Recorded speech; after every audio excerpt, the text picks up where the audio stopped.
가을의 입구라는 입추가 지났는데도 더위가 한창입니다. 우리에게 8월은 아직 여름이죠. 그래서 오늘은 여름을 이야기하는 책을 가져왔습니다. 바깥은 여름. 아니, 바깥이 여름이라고? 그럼 안은 뭐라는 거지? 궁금하시죠? 여전히 덥긴 하지만 마음속에서 여름을 서서히 떠나보내야 할 이 시점. 오늘은 여름과 이별에 대한 이야기를 함께 나눠볼까 합니다. 안녕하세요. 이 교수의 책과 사람 크리에이터 서울대학교 인류학과 이현정 교수입니다. 오늘은 김혜란 작가의 단편집 바깥은 여름을 가져왔습니다. 이 책에는 모두 7편의 단편이 들어있는데요. 오늘은 그중 일부분에 대한 이야기를 나눠볼까 합니다. 김혜란 작가는 한국예술종합학교 연극원 극작과를 졸업한 뒤 달려라 아비, 침이 고인다, 비행운과 같은 단편집과 장편으로는 두근두근 내 인생이 있습니다. 최근에도 꾸준히 단편소설을 발표하고 있는 작가인데요. 김혜란 작가는 상복도 많아서 한국의 유명 문학상들을 모두 휩쓸어 왔습니다. 한국일보 문학상, 이효성 문학상, 오늘의 젊은 예술가상, 신동엽 창작상, 김유정 문학상, 젊은 작가상 대상, 이상 문학상 등등이요. 그렇다면 어떤 점에서 김혜란 작가가 그토록 많은 사람들에게 사랑받을 수 있었는지 우리도 함께 살펴보도록 할까요? 이 책에는 앞서 말씀드린 대로 총 7편의 단편이 수록되어 있는데요. 사실 이 책을 처음 집어들었을 때는 저는 제목 때문에 골랐어요. 요즘 날씨가 워낙 덥잖아요. 바깥은 여름이라는 제목이 눈에 확 들어왔습니다. 그런데 막상 책을 읽어보니 여름에 대해 이야기하는 책은 아니었어요. 오히려 다른 계절에 살고 있는 사람들의 이야기가 많았죠. 그래서 한참 생각했답니다. 어째서 여름이지? 그런데 한 부분을 읽게 되면서 그 비밀을 알게 됐어요. 제가 한번 읽어볼게요. 한국은 겨울인데 태국은 여름이었다. 1년에 3마디, 결이 다른 3개가 있다지만 나 같은 한국 사람에겐 그저 보통 여름과 후텁지근한 여름, 몹시 더운 여름으로 느껴질 따름이었다. 관광버스에 앉아 스마트폰으로 한국 날씨와 뉴스, 주가와 환율을 확인했다. 1월. 연이은 한파와 폭설 속에서도 한국은 여전히 분주해 보였다. 반면 차창 너머 여름은 느긋했다. 푸르고 풍요롭고 축축해 보였다. 그리고 그렇게 낯선 나라에서 모국어로 된 정보를 들여다보고 있자니 손에 스마트폰이 아닌 스노볼을 쥔 기분이었다. 유리볼 안에선 하얀 눈보라가 흩날리는데 구우 바깥은 온통 여름인, 시끄럽고 왕성한 계절인 그런. 지금 화자는 태국의 가족들과 여행을 가 있습니다. 아내, 어머니와 함께요. 1월이니 한국은 한겨울이지만 그곳은 여름입니다. 여행사 버스 차창 밖으로 여름이 보입니다. 그런데 화자는 스마트폰으로 한국 소식을 접하고 있는데요. 스마트폰 속에 들어있는 한국은 스노볼 같습니다. 갇혀있지만 분주한. 눈이 내리고 온갖 반짝이들이 흩날리는 겨울. 반면 바깥은 느긋한 여름인 것이죠. 제가 잘 이해한 건지는 모르겠습니다만 이 책에서 말하고 싶은 것은 바깥 세상은 느긋한 여름인데 우리는 안에서 분주한 마음으로 아웅다웅한 삶을 살고 있다는 것을 이야기하려는 게 아닌가 싶었습니다. 특히 이 책의 이야기들은 모두 이별에 관해 이야기하고 있어요. 제가 지금 읽은 글이 들어있는 풍경의 쓸모에서는 아버지를 떠나보내는 이야기가 나옵니다. 다른 단편 속에서는 아이를, 연인을, 그리고 배우자와 강아지를 떠나보내는 이야기가 나오지요. 누군가를 떠나보내는 일, 생각해보면 그 일만큼 마음이 분주하고 또 서늘한 게 있을까요? 바깥 세상은 느긋하지만 내 마음은 스노우볼처럼 한결과 같고 분주한 그러한 삶의 모습을 이 책이 전반적으로 그린 게 아닌가 싶었습니다.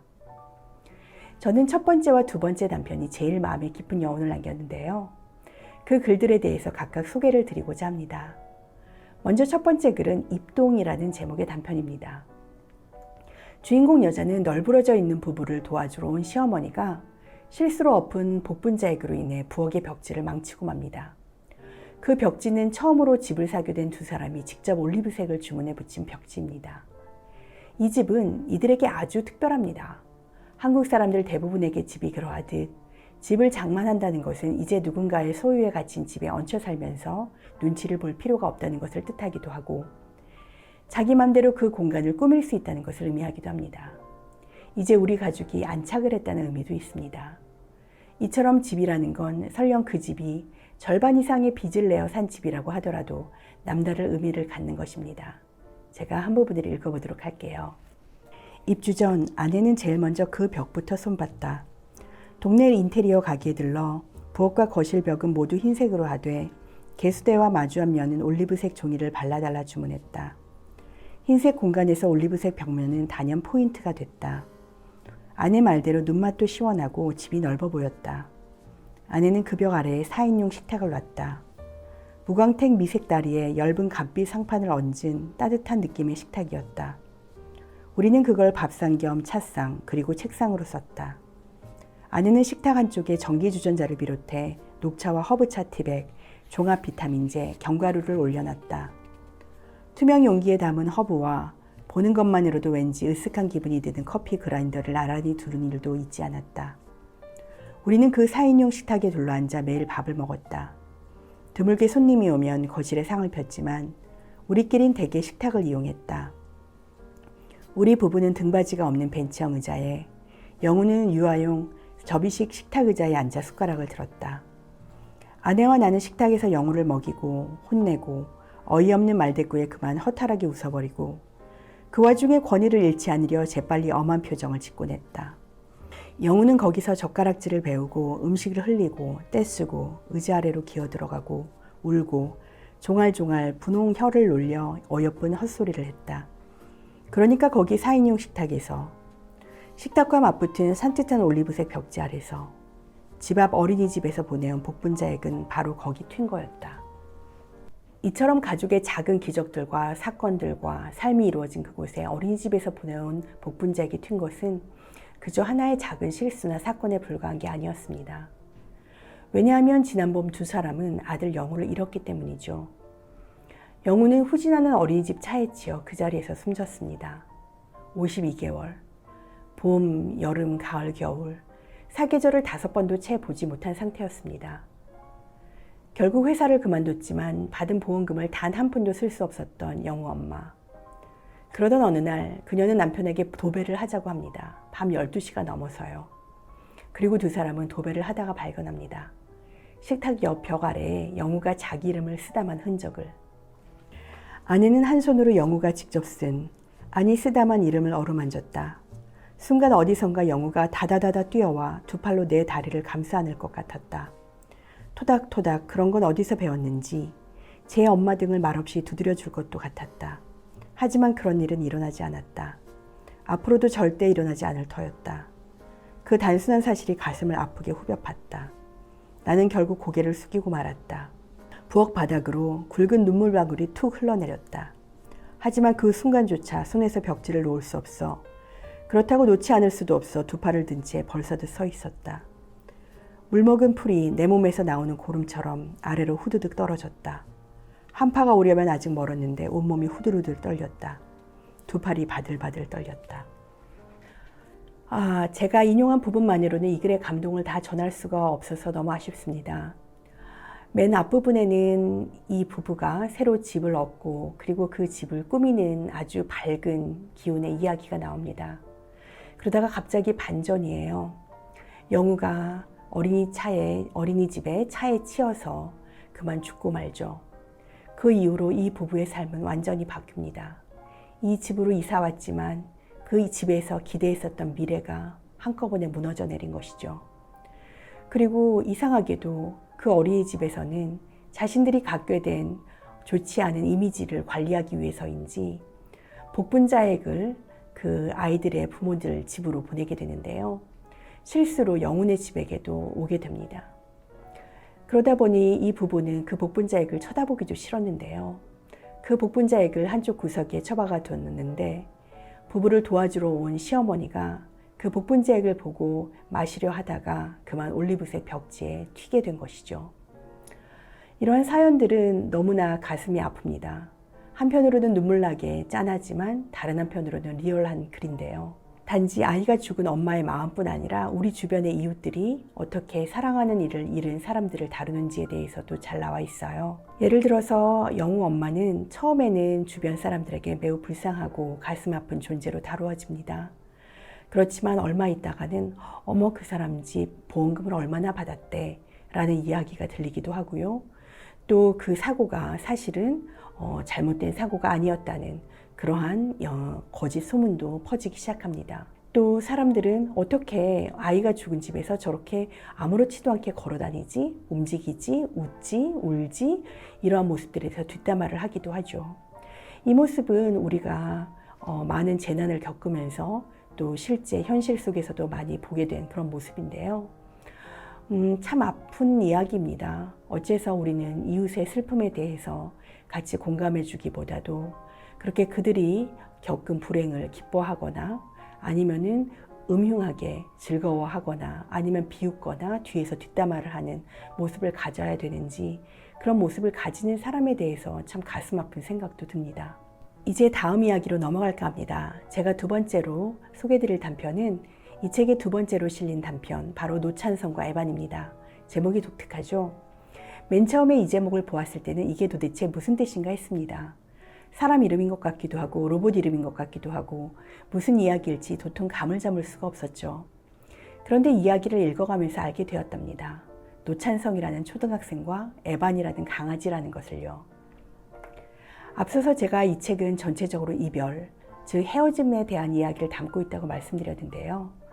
노찬성과 에반은 노찬성이라는 한 아이가 고속도로 주유소에 버려진 에반이라는 강아지를 만나게 되고 마침내 그 강아지가 병이 걸려 치료를 하려 하지만 못하고 헤어지게 되는 이야기를 담고 있습니다. 찬성이는 2해 전에 아버지를 트럭 사고로 잃고 현재는 고속도로 주유소 분식 코너에서 일하는 할머니와 함께 삽니다. 할머니는 찬성에게 용돈으로 매일 2,000원을 주지요. 제가 관련된 부분을 한번 읽어보도록 하겠습니다. 휴게소에서 월급을 받기 전 찬성의 할머니는 졸음쉼터에서 몇 년간 커피를 팔았다. 갓길을 확장한 형태의 주차 공간에 이동식 화장실과 녹슨 운동기구가 놓인 곳이었다. 연일 계속되는 폭우로 도로에 물안개가 일고 황사가 눈을 가려도 할머니는 늘 같은 자리에 앉아 손님을 기다렸다. 그 시절 찬성은 인생의 중요한 교훈을 몇 가지 깨달았는데 돈을 벌기 위해선 인내심이 필요하다는 것과 그 인내가 무언가를 꼭 보상해 주진 않는다는 점이었다. 찬성은 그곳에서 새소리와 바람소리, 자동차 배기가스와 어른들의 하품을 먹고 자랐다. 환한 대낮, 차 안에서 일제히 잠든 이들은 모두 피로에 학살당한 것처럼 보였다. 혹은 졸음쉼터 자체가 자동차 묘지 같았다. 찬성이 떼를 쓰거나 큰 소리로 울면 할머니는 입술에 손을 대며 무섭게 다그쳤다. 당시 찬성이 맡은 가장 중요한 일은 잘 크는 것도 노는 것도 아닌 어른들의 잠을 깨우지 않는 거였다. 요즘의 다른 아이들처럼 찬성도 스마트폰을 갖고 싶습니다. 그런데 스마트폰을 가질 경제적 여력이 되지 않죠. 그러던 중 버려진 에반을 만나게 되고 할머니를 졸라 에반을 키우게 됩니다. 잘 알지도 못하면서 내가 책임지겠다라고 큰 소리까지 치면서요. 사랑에 고픈 찬성은 에반을 품에 품고 자면서 비로소 따뜻한 온기가 무엇인지를 느낍니다. 그리고 에반과 함께 시간을 보내면서 둘은 점점 더 가까워집니다. 에반을 집에 들인 날 찬성은 오랜만에 어떤 꿈도 꾸지 않고 깊이 잤다. 찬성은 에반이 자기를 지켜줬다고 생각했다. 언젠가 에반에게 무슨 일이 생기면 자기도 에반을 꼭 보호해줘야겠다고 다짐했다. 그 뒤 찬성과 에반은 늘 같이 잤다. 찬성은 누군가와 꼭 껴안고 자는 기분이 어떤 건지 처음 알았다. 에반의 따뜻하고 작은 몸통이 들숨날숨을 따라 순하게 오르내리는 것만 봐도 평화로운 기분이 들었다. 찬성은 에반의 말랑말랑한 발바닥을 조물락거리며 자주 혼잣말을 했다. 있잖아 에반, 이것 봐라, 많이 모았지? 3만 원도 넘어. 어디에 쓸 거냐고? 응, 나중에 커서 언젠가 이곳을 떠나게 되면 그때 나도 휴게소나 들러 커피나 한잔 하려고. 그런데 어느 날 에반이 밥을 먹지 않습니다. 할머니에게 그 사실을 이야기해도 할머니는 관심이 없습니다. 늙어서 그렇다며 더 아파서 돈이 들기 전에 다시 원래 자리로 갖다 놓으라고 할머니 역정을 내죠. 그래서 하루는 찬성이 에반을 안고 동물병원에 갑니다. 의사는 수술을 하거나 아니면 그냥 두거나 혹은 안락사를 시키는 것을 권합니다. 안락사가 무엇인지 잘 모르지만 찬성은 그것이 에반을 편안하게 해주는 것이라는 말에 이끌립니다. 그러나 역시 안락사를 시키기 위해서도 돈이 필요했죠. 결국 나이를 속이고 중학생인 척 들어가서 하기 시작한 전단지 붙이는 아르바이트. 한 장에 20원, 1000장에 2만 원입니다. 그리고 일주일간 전단지 5,000장 이상을 돌려 11만 4천 원을 벌게 됩니다. 이제 에반을 데리고 동물병원에 가야 하는데 하필이면 그날 병원이 상중이라며 문을 닫았고 찬성에게는 며칠 기다려야 할 시간이 주어집니다. 그리고 그 기간 동안 찬성은 그 나이에는 당연하듯 휴대폰 대리점의 유혹에 넘어가고 맙니다. 스마트폰이 있지만 그동안 작동하지 않았었는데 이것을 작동하게 해보고 싶은, 다른 아이들처럼 그렇게 사용해보고 싶은 마음이 듭니다.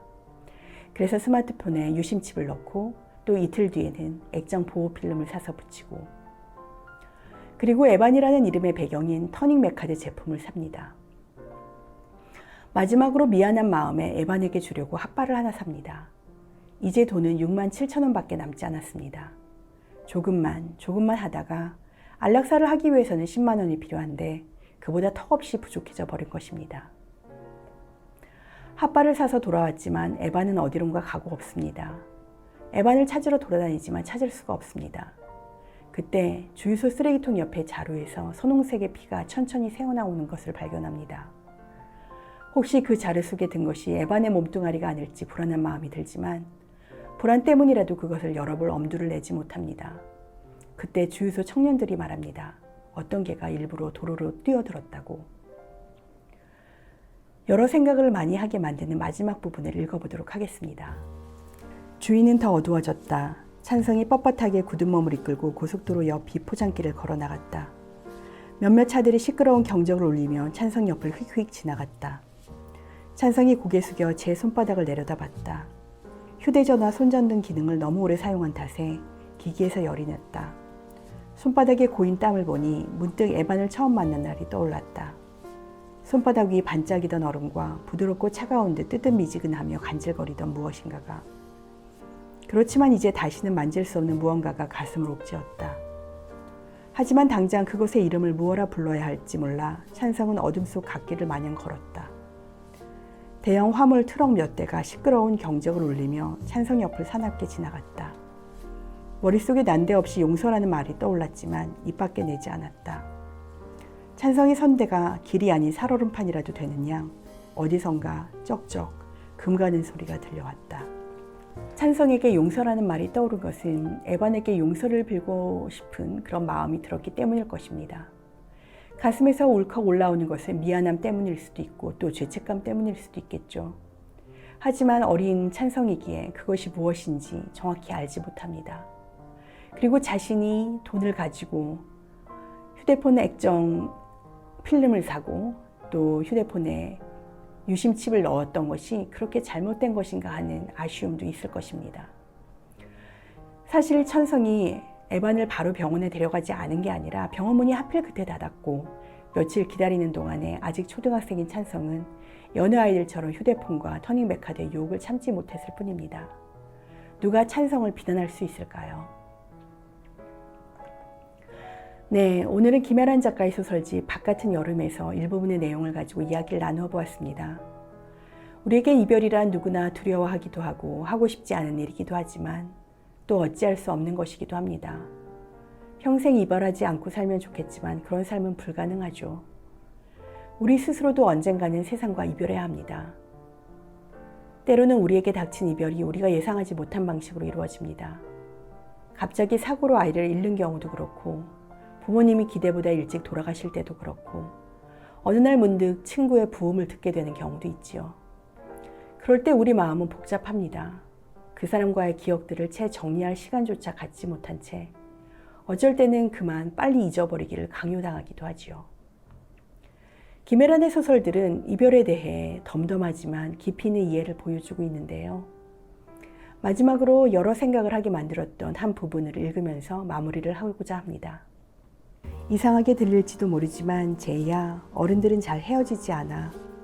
서로 포기질 수 없는 간극을 확인하는 게 반드시 이별을 의미하지도 않고 그건 타협이기 전에 타인을 대하는 예의랄까, 겸손의 한 방식이니까. 그래도 어떤 인간들은 결국 헤어지지. 누가 꼭 잘못했기 때문이 아니라 각자 최선을 다했음에도 불구하고 그런 일이 일어나기도 해. 서로 고유한 존재 방식과 중력 때문에. 안 만나는 게 아니라 만날 수 없는 거야. 맹렬한 속도로 지구를 비껴가는 행성처럼.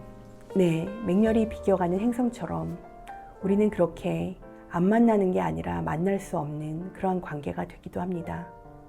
그것이 바로 어른들의 이별이라고 그렇게 말을 하고 있는데요. 어떠신가요? 우리의 이별에 대한 생각들, 그리고 아까도 보았듯이 찬성이 에반과 이별하게 되는 장면도 그렇고, 또 맨 처음에 영우 엄마가 영우를 떠나보내는 장면도 그렇고, 그 이별은 어떤 면에서는 두 사람이 혹은 개와 서로가 헤어지겠다고 결심한 것도 아니고 잘못했기 때문이라고 할 수도 없습니다. 각자 최선을 다했지만 그런 일이 일어나기도 한 경우인 것이죠. 그러한 점들을 이번 김혜란 작가의 바깥은 여름에서는 잘 다루고 있다고 보입니다. 네, 오늘은 여기까지 하겠고요. 제가 사실은 이번 주에 독감에 걸렸어요. 그래서 목소리가 다른 때와 다르게 조금 갈라지기도 하고 또 진행에도 매끄럽지 못한 부분이 있었는데요. 너그러운 마음으로 양해 부탁드리고요. 제가 다음 시간에는 조금 더 좋은 컨디션에서 더 잘 준비해서 여러분을 만나 뵙기로 약속드리겠습니다. 오늘 영상이 좋으셨다면 좋아요, 구독, 알림 설정 잊지 말아 주시고요. 저는 다음 시간에 다시 만나 뵙도록 하겠습니다. 감사합니다.